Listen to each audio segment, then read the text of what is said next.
you heard that fan talking about all the Belgian players that play in the Premier League. Of course, there's all the French players who play in the Premier League, some in many instances alongside some of those Belgian players. Absolutely. A lot of them are teammates. Olivier Giroud, of course, plays alongside Eden Hazard at Chelsea. And it goes to show, you know, the wealth of talent that there is in the Premier League. And, of course, these players know each other inside out. They know how to play against each other. So the skills that you would usually have going into a game like this are really nullified, because you have to take the match really at what it is. It's the knockout game, and you kind of have to accept that no one knows anything about your opponent, because it's very easy to fall into a trap of, oh, where's this player going to turn? If there's a penalty, you know, one dive's always on this side, one dive's always on the other side. So it's difficult going into this game. Let's talk about that for just 1 second. What we saw, some of the keys in that victory of Belgium over Brazil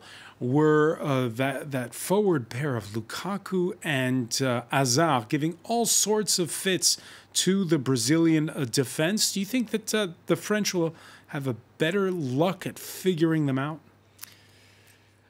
I don't know if the question is figuring them out. It really depends on how the French go into this game in terms of their mentality, because one thing that France have been doing during this tournament is leaking goals.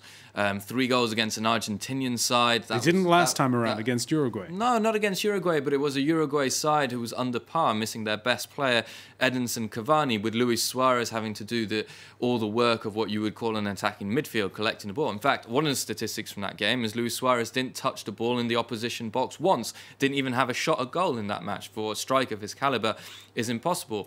So it's the first real test for the French defence. It's the first time they're playing against a side that have got all their best players at the same time in good form. Yes, Argentina, of course, had a wealth of talent in Messi, in Higuain, in Dybala, Aguero, but they didn't all play at the same time. There were plenty of problems in that Argentinian side. Uruguay, as I've just said, lacking Edinson Cavani, which is their masterpiece really in transition attack and defence. And then when you look at Australia, Peru and Denmark, of course, none of those strikers or attacking players in those teams even compare to Hazard, Lukaku or De Bruyne. Of course, De Bruyne will be a very important player as he's that link between the midfield and the attack. A little bit in the role that Paul Pogba is going to have. Is Paul Pogba going to have the freedom to drive forward, or is he going to sit back a little bit and help N'Golo Kante, of course, the engine room of that French team?